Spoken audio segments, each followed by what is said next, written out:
Hello, I'm ArchieLuxury, and welcome to the program, you nasty fuckers. Nasty foul-mouthed fuckers. And today I want to talk about your dream luxury watch collection. And it really got me thinking. I really thought, you know something? Just hypothetically, pretend I didn't have any luxury watches and you wanted to build a dream collection. Okay. What would you get, Archie? And we want to keep this collection. We want to keep it in Aussie dollars under the $50,000 mark. So what's that in US? US dollars. That's low 40s. So let's have a look. What kind of watches would I get there? And it really got me thinking. Say we were starting again. Okay, so what do we want? Well, we want an everyday steel stunner. Because let's face it, two-tone is, more dressy. We want something for everyday life. So what would I get? What would I get as an everyday piece? Would I get myself a Datejust? Would I get myself a subby or a what would I get? What would I get? And I'm thinking for myself, one piece I really love, this is my own personal preference. I love the 40mm Explorer 2. Even if I won the lotto, I wouldn't necessarily buy the 42mm. No. I want the 40mm with the solid end-link bracelet, no holes case. I think that is the supremo piece. This piece here, fuckers, look at that. That's what I think I would buy as an everyday steel stunner. Something I can wear to work.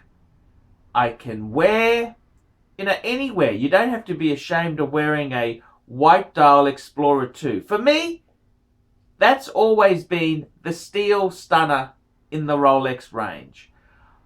Many years ago, 1998, 1999, I had a collection. President, sub-date steel, Polo Explorer 2, two-tone Datejust.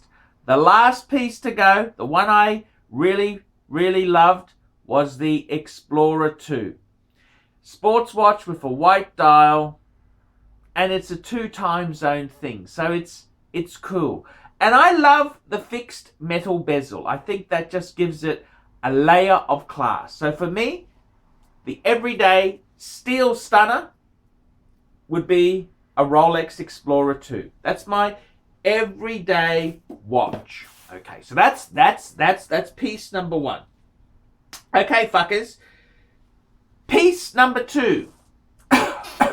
We've got a lot of money to spend. What would I buy next? Piece number 2. You know something? I've got the Explorer. Now I want a dive watch. I want to go in the water. Water sports, fuckers. Water sports. I love the steel subs, but if we're talking complete fantasy, we've already got the steel stunner. Now we want maybe a two-tone, or fuckers, or the solid gold fucker. And I gotta say, I've had the chance to own any fucking thing I want because I'm in YouTube world. See, this is a YouTube world video. And in this video here, we're talking about a dream collection. I don't need to fund it. So we can talk. You know what I reckon the coolest Submariner is? Solid gold blue. Solid gold bluesy. That is the ultimate get the fuck out of my face dive watch. So not only is it a Submariner, it's got the blue dial and bezel. It's also got solid gold, which just, it's a statement watch. It's a statement watch. I reckon that would be super cool. And okay, which one would I go for? If I had my time again, I'd possibly go for a no-hull Submariner. I don't know. It's a hard one, but this is pretty nice. I gotta say, this is a nice Submariner. Would I go for no hulls? Probably, yeah. But I wouldn't go for the ceramic one. That's made for blind rich fuckers who just got too much money. I like the indices, the size on the pre-ceramic. That, I reckon, is cool. So, let's have a look here. How much money are we talking about? How much money? Well, these are about 15 US. The Explorer 2, 5, that's 20,000 US dollars. Okay, that's cool. What else would we want? What else do we want? We want a piece of horology. We want something with history. We want something which, whereas the gold watch would attract the tarts, we want something for the watch collector. So we want street cred with a watch collector. Street cred with a watch collecting community. It needs to be a watchmaking icon. It needs to be unusual, not something that any prick can have. So what would I say would be the best watch for that?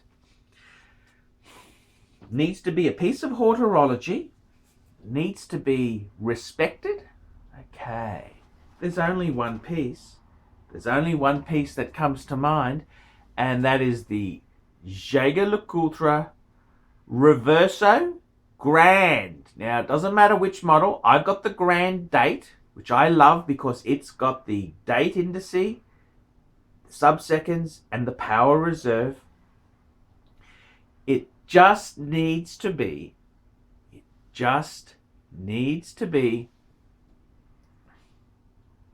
a steel reverso on a leather strap in the Grand size. That's what it needs to be, fuckers. That is what it needs to be. For that kudos, nothing comes close to that. So, I reckon they're a cool fucker. Very cool fucker. Very cool indeed. That's a good piece of horology. So, that's for our watch snob friends to give us respect. Okay, that's three cool pieces. What's missing? We got a GMT. We got a diver. We got a piece of horology. We're missing a chronograph. A chronograph. What would we get there? Now, I gotta be honest with you. Yes, I love the Breguets, but I'd probably say at this point in time, I really like a manual wind chronograph. No date, manual wind, and I want an icon, and I want something. I've got two arty-farty sort of watches there. The sub, because it's in gold, you can't really wear it every day. And the Reverso, it's a bit of an arty-farty, wine snob sort of watch. So I want something that's more accessible and usable to complement the Explorer 2. There is only one choice. It needs to be steel. It needs to be an Omega Speedmaster Man on the Moon. Man on the Moon, fuckers. That's right. Man on the moon. Man on the moon. So how much are we looking at there? Well, we're not going to talk new prices because we don't buy. Even if we win the lotto or Powerball, we're not going to be paying retail. Let's do it in US dollars. Okay, let's have a look here. Cash register. 15 for a second-hand gold sub. 5 for an Explorer 2. This is US dollars. 5,000. That's 20,000. A JaegerLeCoultre Reverso. we'd probably be looking at about, let's put that down at 6,000 US dollars second hand. So that's 26. And we'd be looking at about another 3,000 second hand for a Omega Speedmaster Man on the Moon. Man on the Moon. And I reckon that there would have to be the perfect 4-piece collection. 4 pieces which gives you cred with the watch snobs, cred with the tarts. It gives you everyday steel pieces, 2 steel stunners to wear every day. I reckon that could work, fuckers. 4 pieces. That's the ArchieLuxury Dream Collection. You could always add something like a Patek annual calendar. Wouldn't be out of that, that could be within that realm. So, there you go, fuckers. That's the Dream Collection. And I gave a budget of about 40,000 US dollars. And I've come in under. That's right. Come in under around the 30 mark. Well, there we go. We could spend the rest in a brothel. I'm Archibald Chesterfield III. Tell me what you nasty, vicious, foul-mouthed fuckers think of that. Nice one, Arch. Great vid. We specialize in the repair of Rolex and Patek Philippe watches. We've been doing the same thing for more than 25 years. We have Rolex technicians certified by Rolex who actually used to work for the company for many years, like if we doing the work on the factory. We completely disassemble the watch and we put it to work like brand new condition. When you get a pre-owned watch, it's like if you're getting a brand new unit. The only difference is the money.